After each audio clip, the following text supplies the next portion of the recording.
అదేంటి మీకు మ్యారేజ్ అవ్వకుండా తన లవ్ మ్యారేజ్ 8 years నుంచి లవ్ చేసుకున్నారు వాళ్ళిద్దరు. సో ఫస్ట్ నన్ను అడిగారు పెళ్లి చేసుకుంటావా అంటే, అప్పుడు నాకు ఒపీనియన్ లేదనమాట, ఏమీ ఒపీనియన్ లేదు మ్యారేజెస్ మీద. అండ్ నాకు ఐ వాంటెడ్ సమ్ టైమ్ ఆ మ్యారేజ్ అనే కాన్సెప్ట్ కి వెళ్ళడానికి. సో షీ వాజ్ రెడీ, అంటే లవ్ మ్యారేజ్ కదా, సో వాళ్ళ ఇంట్లో కూడా అడుగుతున్నారు అంటే ఓకే అని చెప్పిన వాళ్ళు. అంటే బేసిక్ గా తెలుగు స్టేట్స్ లో ఎలా ఉంటదంటే, యా, చిన్నోళ్ళకి పెద్దోళ్ళకి మ్యారేజ్ అవ్వకుండా చిన్నోళ్ళకి చేస్తే పెద్దోళ్ళకి మ్యారేజ్ అవ్వదు అనే మా ఇంట్లో కాన్సెప్ట్ కూడా ఉంటది. ఉందండి. మా ఇంట్లో కూడా మా మమ్మీ డాడీ తిడుతూనే ఉంటారు. ఎందుకు అంటే వాళ్ళు కూడా పాపం ఏదైనా ఫంక్షన్ కి వెళ్తే అడుగుతూ ఉంటారు, ఇంకా ఆ, తనకి పెళ్లి అవ్వలేదా అవ్వలేదా అవ్వలేదా అని. వాళ్ళు పాపం ఫీల్ అవుతూ ఉంటారు. కానీ పేరెంట్స్ చాలా ఇబ్బంది పెడతారు కదా మన బంధువులే. ఎగ్జాక్ట్లీ, నాకు రిలేటివ్స్ అంతా అందుకే కోపం వస్తుంది, నాకు చంపేస్తా ఒక్కొక్కరిని ఒక్కరోజు. అందరిని ఒక రోజు ఆ చెప్పేస్తారు. అంటే వాళ్ళది వాళ్ళు చూసుకోరు, ఊరిదంతా స్టోరీ కావాలి వీళ్ళకి. సో బాబు మళ్ళీ బాధ పెడుతూ ఉంటారు. నాకు తెలుస్తుంది డల్ గా ఉంటారు కొన్నిసారి, ఏదైనా ఫంక్షన్ కి వెళ్ళి వస్తే నేను కన్విన్స్ చేస్తా, లేదు నాకు కొంచెం టైం కావాలని. పాపం వాళ్ళు అర్థం చేసుకుంటారు, వాళ్ళ పేరెంట్స్ కదా, వాళ్ళు end of the day support చేస్తారు ఎవరికైనా, ఏ పిల్లలకైనా. సో అలా నాకు కూడా సపోర్ట్ చేస్తారు. ఐ డోంట్ నో, మేబీ ఇంకో 2-3 years తర్వాత నా ఒపీనియన్ చేంజ్ అవ్వచ్చు, మ్యారేజ్ చేసుకోవచ్చు. బట్ ప్రస్తుతానికి వద్దు అనే ఇంట్లో చెప్పాను. They are okay with that. అంటే లవ్ మ్యారేజ్ చేసుకుంటారా అండి? అసలు ఆయన వదలట్లేదు చూడండి లవ్. ఎన్ని లవ్ మీ ఫస్ట్ మీరు, నేను అడుగుతా, ఎన్ని ఎన్ని బ్రేకప్స్ అయిందండి మీరు చెప్పండి first. నాకండి ఒక్క బ్రేకప్ కూడా కాలేదండి. లవ్ మీద అంత ఇంట్రెస్ట్ చూపిస్తున్నారు, చెప్పండి ఏంటి లవ్, లవ్ అంటే ఏంటి చెప్పండి మీరు ఫస్ట్. అంటే లవ్ మ్యారేజ్ చేసుకుంటారా లేకపోతే అరేంజ్డ్ మ్యారేజ్ చేసుకుంటారా? ఫస్ట్ ఆఫ్ ఆల్ మ్యారేజ్ మీదనే నాకు ఒపీనియన్ లేదు. ఆయనకి లవ్ మ్యారేజా అరేంజ్ మ్యారేజా కావాలంట.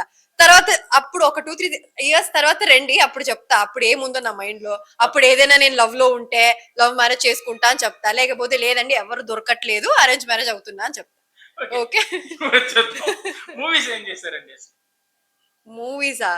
ఇప్పుడు సీరియల్ లేక నాకు గతి లేదండి. ఇక్కడ సీరియల్ లేకుండానే నేను ఖాళీగా ఉన్నానని బిగ్ బాస్ కి వెళ్తాను, మీ మూవీస్ కి వెళ్ళిపోయారు చూడండి. మూవీస్ అయితే చేశారా? క్యారెక్టర్స్ లేదు, రోల్స్ ఏమైనా చేశారా? లేదు. ఏం చేయలేదు. నేను చేస్తుంటే మీకు తెలియదా? తెలియకుండా వస్తారా ఇంటర్వ్యూకి? సినిమాలు రిలీజ్ అవుతాయి, రిలీజ్ అలా ఏం లేదండి, లేదండి. ఉంటే నేనే చెప్తా. టాలీవుడ్ విషయానికి వస్తే మీ క్రష్ అయ్యా అసలు హీరో ఏ హీరో మీ క్రష్? మీ పేరేంటి? రవి. రవి మీద క్రష్.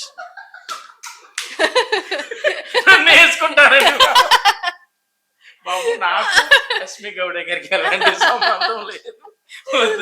అంటే ఇష్టమైన హీరో అంటే ఏమని చెప్తారు? అంటే నాకు నచ్చుతూ ఉంటారండి హీరోస్, ఒక్కరి మీదనే ఎందుకు ఉండాలి క్రష్. ఇప్పుడు నేను నా క్రష్ అంటే నేను ఆయన వాళ్ళని పెళ్లి చేసుకుంటానే ఏంటి, లేదు కదా. అంటే పలానా హీరోతో లేదు, నాకు అందరితో చేయాలని ఉంది నాకు ఆశ. అంటే రోల్స్ ఎలాంటివి చేయాలనుకుంటారు? రోల్స్ అడగండి, ఇది చెప్తా. నాకు చాలా ఏంటి పర్ఫార్మెన్స్ ఓరియంటెడ్ రోల్స్ ఏదైనా వస్తే నాకు చేయాలని చాలా ఆశ. అండ్ అంటే ఇట్స్ నాట్ దట్ హీరోయిన్ గానే చేయాలని ఏం లేదు, గుర్తించాలి జనాలు, ఓకే ఈ క్యారెక్టర్ బాగా చేసింది ఈ అమ్మాయి.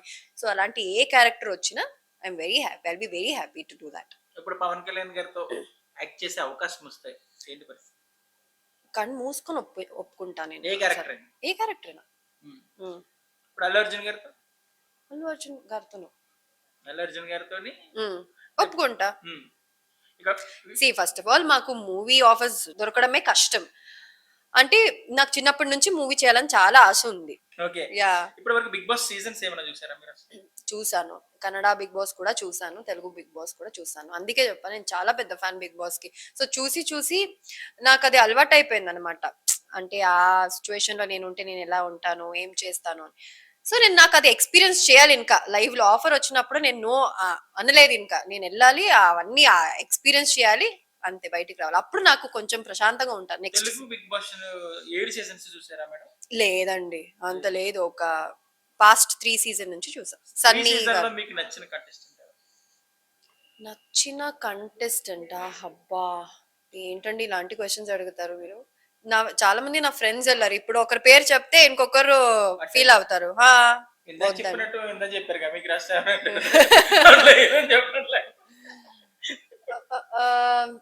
ఆబ్వియస్లీ చాలా మంది ఫ్రెండ్స్ వెళ్ళారు, కానీ నేను ఫస్ట్ చూసిన సీజన్ అయితే షణ్ముఖ్ అండ్ సన్నీ వెళ్ళారు కదా. 6 అది 6 కాదు 5 యా. ఆ సీజన్ నాకు ఆ దాంట్లో షణ్ముఖ్ అండ్ సన్నీ వాళ్ళిద్దరు గొడవలు అవన్నీ నాకు చాలా నచ్చేది. చాలా మంచి కాంపిటీషన్ ఇచ్చుకున్నారు ఒక్కొక్కరికి. సో వాళ్ళిద్దరు నాకు చాలా ఇష్టం. యా. బిగ్ బాస్ హౌస్ లో అంటే మీరు మంచి ఫుడ్డీనా లేకపోతే ఉంటే తింటారు లేదా ఏదైనా? నేను చాలా ఫుడ్డీ. నేను చాలా స్ట్రెస్ ఈటింగ్ చేస్తాను. అంటే నేను బాధలో ఉంటే నేను తినేస్తా, కోపం వస్తే తినేస్తా. ఎస్పెషల్లీ బిర్యానీ అంటే నాకు చాలా ఇష్టం. సో నాకు ఒక హార్ట్ బ్రేక్ విషయం ఏంటంటే బిగ్ బాస్ లో బిర్యానీ దొరకదు. అదొక్కటి కంట్రోల్ చేసుకొని వెళ్తున్నా. అంటే బిగ్ బాస్ లో ఫుడ్ కూడా తక్కువే పెడతారు కదా మరి పరిస్థితి ఏంటి?